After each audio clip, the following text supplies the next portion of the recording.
Hello friends, स्वागत है आपका हमारे YouTube channel math bye JMD में।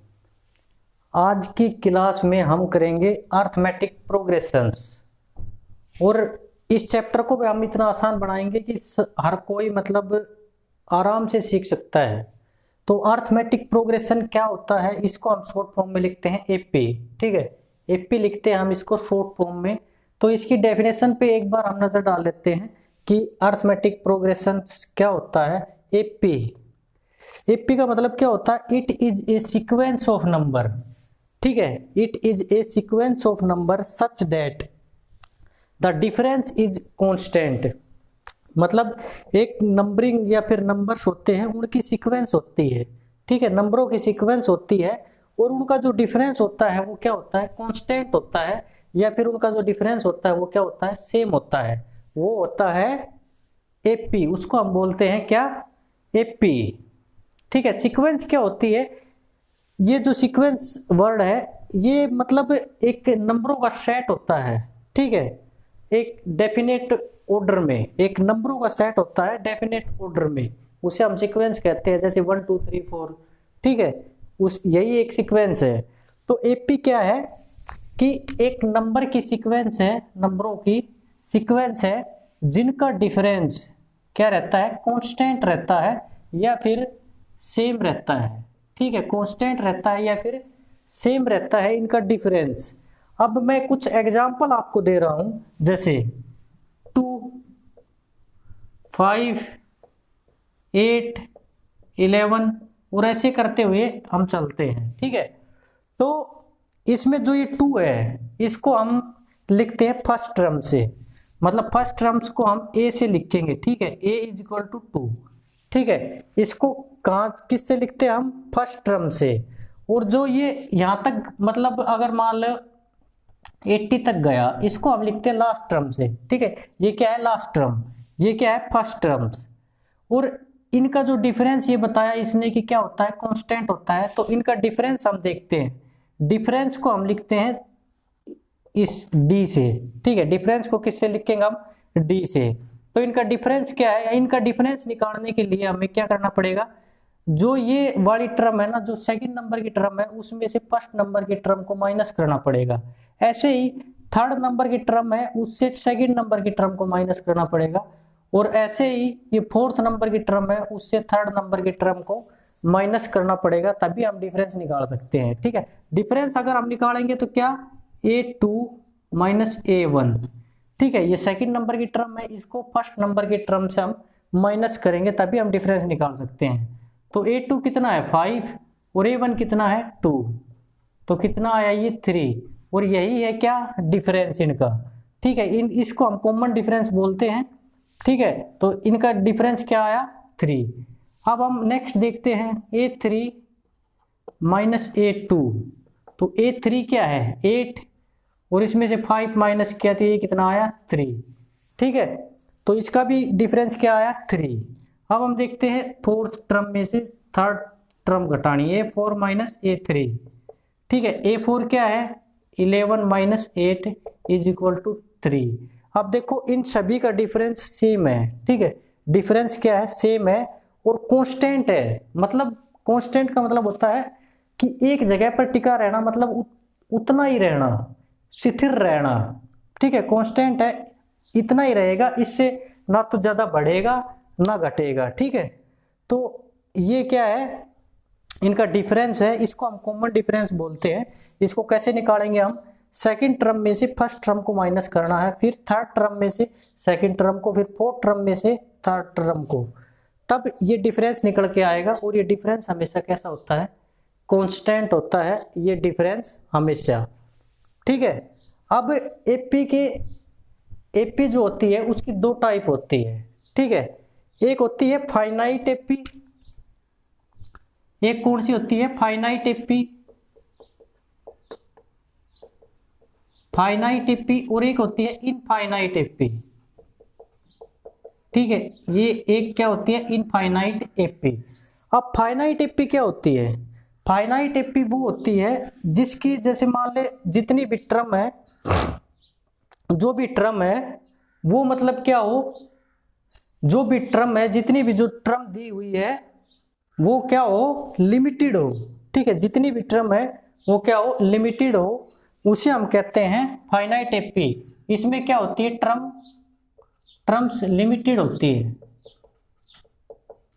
इसमें क्या होती है, जो टर्म्स होती है वो क्या होती है, लिमिटेड। अब यहाँ देखो, यहाँ 80 तक टर्म हमने इसने दी है। ठीक है, तो 80 तक की टर्म हमें निकालनी है, मतलब इसमें टर्म क्या है, टर्म्स क्या है, लिमिटेड है। अब इनफाइनाइट एपी में है टर्म अनलिमिटेड होती है। ठीक है, टर्म्स क्या होती है, अनलिमिटेड। टर्म्स क्या होती है, अनलिमिटेड। तो ये कैसी है, जैसे 2, 5, 8, 11, और ये बताए नहीं कि मतलब कहां तक। तो इसमें जो टर्म्स है वो अनलिमिटेड होगी। ठीक है, पता नहीं कहां तक है, तो ये होगी इनफाइनाइट एपी। और फाइनाइट एपी जिसमें ये टर्म लिमिटेड हो। ठीक है, यहाँ 80 तक ये क्या थी, लिमिटेड थी, और इसमें पता ही नहीं कहां तक है, तो ये है अनलिमिटेड। ठीक है, ये इसकी दो टाइप होती है, फाइनाइट और इनफाइनाइट एपी। ठीक है, यहाँ हमने फर्स्ट टर्म से ए को डिनोट किया। ठीक है, डिफरेंस डी से, जो कॉमन डिफरेंस है वो डी से। ठीक है, ये हमें मतलब इनकी जरूरत पड़ेगी, ए और डी। और जो एन है उसको हम कहेंगे number of terms, number of terms. N को हम, इस एन को हम डिनोट करेंगे नंबर ऑफ टर्म्स, मतलब कितनी टर्म्स है वो नंबर ऑफ। जैसे इसमें कितनी थी, 80, तो एन कितनी है, 80। ठीक है, एन कितनी है, 80। तो एन को हम किससे डिनोट करेंगे, नंबर ऑफ टर्म्स से। ठीक है, तो ये तो था थोड़ा सा इंट्रोडक्शन इस एपी के बारे में, जो अर्थमेटिक प्रोग्रेशन है उसके बारे में। अब हम इसके फॉर्मूला के ऊपर चलते हैं कि भाई फॉर्मूला क्या है। उन फॉर्मूला पे चलने से पहले, सॉरी, मैं आपको एक बात और बता देता हूं। उन फॉर्मूलों पर चलने से पहले मैं आपको एक चीज सिखा देता हूं कि देखो, फर्स्ट टर्म कौन सी है, ये यही है, और इसको हमने किससे डिनोट किया, ए से डिनोट किया है ना, ए से डिनोट किया। इस फर्स्ट टर्म में क्या जोड़े कि सेकंड टर्म आ जाए, इस फर्स्ट टर्म में क्या जोड़े कि सेकंड टर्म आ जाए। इस फर्स्ट टर्म में अगर हम इस डिफरेंस को जोड़ देते हैं, इस फर्स्ट टर्म में इस डिफरेंस को जोड़ दिया, मतलब 2 में डिफरेंस को जोड़ दिया, तो क्या आ जाता है, तो क्या आ जाएगा, सेकंड टर्म आ जाएगी।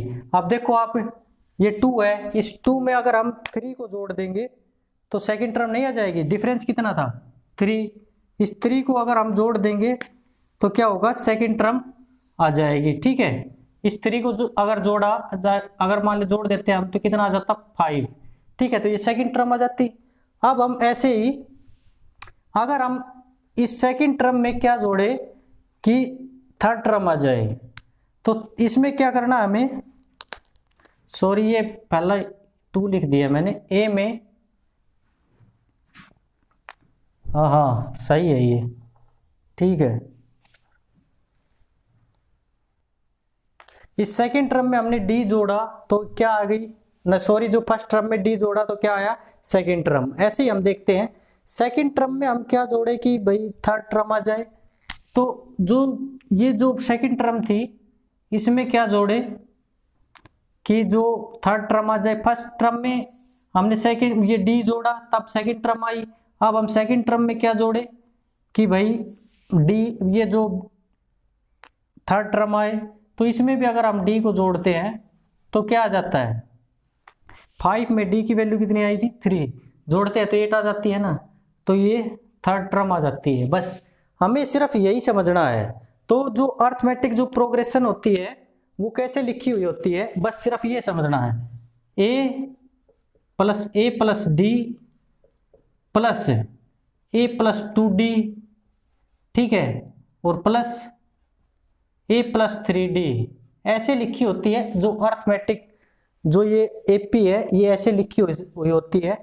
मतलब 3, अगर यहाँ देखें हम, सॉरी यहाँ देखें तो यहाँ ए की वैल्यू कितनी है, 2 प्लस, अब यहाँ ए की वैल्यू कितनी है, 2 प्लस डी, डी कितना आया था, 3, कितना हो जाता 5, ये सेकंड टर्म। अब यहाँ पे अगर हम देखें ए की वैल्यू कितनी है, ए की वैल्यू है 2 प्लस टू और डी कितना था 3। इस 2 के साथ 3 की मल्टीप्लाई करेंगे 6 प्लस 2 8, ये आ जाती थर्ड टर्म।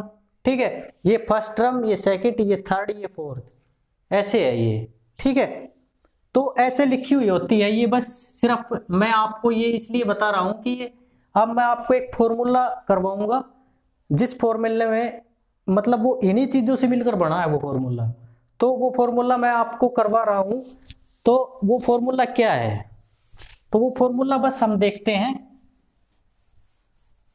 कि वो फॉर्मूला है क्या। ठीक है, वो फॉर्मूला क्या है, वो फॉर्मूला है कि जो nth टर्म, ये टर्म हमें निकालनी है। ठीक है, मतलब ये टर्म हमें निकालनी है, an मतलब टर्म। ठीक है, तो इसका जो फॉर्मूला होता है वो a plus n minus 1 sorry, और मल्टीप्लाई में d होता है, ये फॉर्मूला है। ठीक है, a प्लस n माइनस 1 और d, मतलब जो nth टर्म है ना, जो nth मतलब n तक जितनी भी टर्म, मतलब पता नहीं कहां तक, मतलब n तक जो भी टर्म निकालनी है, जैसे ऐसे दे दिया 1 2 3 4 और ये ऐसे लिख दिया, और n तक निकालनी है ये टर्म, मतलब n तक ये टर्म निकालनी है। तो जो n तक जो टर्म निकालनी होती है, मतलब चाहे कितनी भी हो, कोई भी हो, n की वैल्यू कुछ भी हो सकती है। तो इसके लिए कौन सा फॉर्मूला है, an is equal to a plus n minus 1 और मल्टीप्लाई d। ये फॉर्मूला कहां से आया, अब मैं आपको बताता हूं ये फॉर्मूला कहां से आया। अब मैं बता रहा था कि कोई भी एपी कैसे लिखी जाती है, ऐसे लिखी जाती है। ठीक है, कोई भी एपी कैसे लिखी जाती है, ऐसे लिखी जाती है। अब देखना एपी मतलब इसका जो पहला पद है वो क्या है, ए। ठीक है, एन टर्म मतलब एन टर्म कोई भी एन तक हो सकता है। चलो हम इसको 10 तक ले लेते हैं कि भाई 10 तक कोई यहां से लेकर इसकी जो 10वीं जो टर्म है वो बतानी है। ठीक है, यहां से मतलब 10वीं टर्म आपको बतानी है कि कौन सी है वो टर्म। तो यहां से अब हम देखते हैं। ठीक है, तो इसमें ये क्या कैसे लिखते हैं हम उसको, ए प्लस में, या कैसे लिखा हमने, ये पहली टर्म थी, ये दूसरी थी, ये तीसरी थी, ये चौथी थी, फोर्थ थी ये। ठीक है, ये फर्स्ट, ये सेकंड, ये थर्ड, ये फोर्थ। ठीक है, अब हम ऐसे ही लिखते, ऐसे ही अगर लिखते, मतलब ये क्या था, देखो इस पहली टर्म में हमने एक मतलब ये एक डी जोड़ा था ना, एक डी, इसमें 2d जोड़ा था, इसमें 3d जोड़ा था। मतलब कोई भी 1 2 3 4, ये चौथी टर्म हमें मतलब निकालनी थी। तो इसमें क्या हमने ये 3d मतलब एक कम करके जोड़ा था ना, चौथी टर्म निकालने के लिए हमने इसमें एक कम करके जोड़ा। अब हम अगर मान ले 5वीं टर्म निकालते हैं, a प्लस 4d आती है, ये 5वीं टर्म है, मतलब 5th टर्म है ये। तो इसमें देखो हमने 5 टर्म निकाल रहे हैं, लेकिन जोड़ा कितना, 4 जोड़ा ना, 4d जोड़ा। अब एक और देख लेते हैं हम, a प्लस, ये 6th टर्म है। ठीक है, a प्लस 5d, लेकिन इसमें हमने कितना जोड़ा, 5d जोड़ा ना। तो मतलब कोई भी टर्म में क्या जोड़ा, ये 5d, मतलब जो भी टर्म हमें निकालनी थी, मतलब ये 6 टर्म थी, इसमें एक कम करके जोड़ा ना 5, मतलब ये 5 टर्म थी, इसमें एक कम करके ये 4 जोड़ा ना, 5 ये 4 जोड़ा, ये 4 टर्म थी, इसमें एक करके ये जोड़ा ना, और ये 3rd टर्म थी, इसमें 3 में से 1 करके ये 2, यही तो जोड़ा। इसी प्रकार ये फॉर्मूला है। ठीक है, मान ले a क्या है, ये फर्स्ट टर्म है। ठीक है, अगर हमें ये 10th टर्म निकालनी है या फिर n टर्म निकालनी है, n टर्म, तो n में से एक माइनस करेंगे। अगर हम यहाँ 10 टर्म होती तो 10 में से मतलब जो 10 था उसमें से एक माइनस करते, मतलब 10 टर्म निकालनी तो हमें यही तो करना पड़ता, 1 प्लस 9d, यही तो करते हम। तो देखो ये 10 में से एक माइनस कर रखा है ना, ये 9 तभी तो आया, 10 में से एक माइनस किया।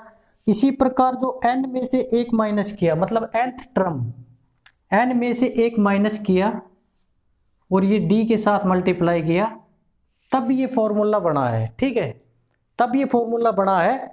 जो n टर्म तक का जो फॉर्मूला होता है वो ये होता है। ठीक है, ये फॉर्मूला ऐसे बना है। मतलब अगर आपको समझ नहीं आया तो मैं एक बार और बता देता हूँ कि देखो, पहली टर्म अगर हमें निकालनी है तो पहली टर्म तो यही है, अगर दूसरी निकालनी है तो इसमें केवल 1 जोड़ा गया है। ठीक है, 1d। ठीक है, दूसरी में 1 मतलब 2 में से 1 घटाया है ना, दूसरी टर्म निकालनी थी तो 2 में से 1 घटाया, या तीसरी निकालनी थी 3 में से 1 घटाया तभी तो 2d जुड़ा, या फोर्थ निकालनी थी 4 में से 1 घटाया तभी तो 3d था, या 5 निकालनी थी, मतलब एक एक कम करके जोड़ा गया ये। ठीक है, इसी प्रकार n में से हम 1 माइनस करेंगे तभी तो ये nth टर्म निकल के आएगी। तो इसका ये फॉर्मूला था। अब हम इस फॉर्मूले का थोड़ा सा यूज भी कर देते हैं। अगर यहाँ तक nth मतलब 10th तक टर्म पूछी थी, मतलब जो 10th टर्म है वो क्या होगी, तो वो मैं आपको बताता हूँ। an मतलब a 10th। ठीक है, a 10 मतलब 10, जो 10 टर्म है वहां तक पूछा है। a की वैल्यू कितनी है 2, प्लस n की वैल्यू कितनी है n, ये 10। ठीक है, 10 माइनस 1, और d कितना था इसका 3 था ना, 5 में से 2 गया 3, 8 में से 5 गया 3, 11 में से 8 गया 3, तो ये d कितना 3।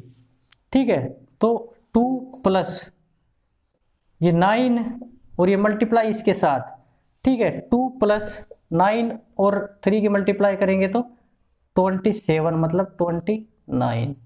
ठीक है, ये 10th टर्म है। अब हम यहाँ पर देखते भी हैं कि भाई ये 10th टर्म है या नहीं, एक बार देख भी लेते हैं।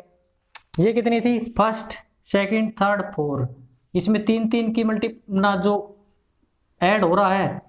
तो अब हम यहाँ से देखते हैं ये कितना आएगा 14, ये कितना 17, ये कितना 20। ठीक है, ये कितना 23, ये कितना 26, और ये कितना 29। अब हम इनको गिनते हैं ये कौन सी टर्म है। ठीक है, 1 2 3 4 5 6 7 8 9 10। ठीक है, तो 10th टर्म है उनका यही निकल के आया है ना, वो इसकी वैल्यू भी यही है। और अगर हम यहाँ से ऐसे देखते हैं तो इसकी ये भी वैल्यू सेम है। तो ये फॉर्मूला हमें यूज करना है। ठीक है, ये फॉर्मूला कैसे आया ये भी मैंने आपको बता दिया है। ठीक है, तो अब हम एक और फॉर्मूला देख लेते हैं जिसमें पूछ लेता है कि सम ऑफ फर्स्ट एन टर्म्स। ठीक है, जिसमें क्या पूछता है वो सम ऑफ फर्स्ट एन टर्म्स। ठीक है, फर्स्ट एन टर्म्स का सम बताना है। ठीक है, सम ऑफ फर्स्ट एन टर्म्स। ठीक है,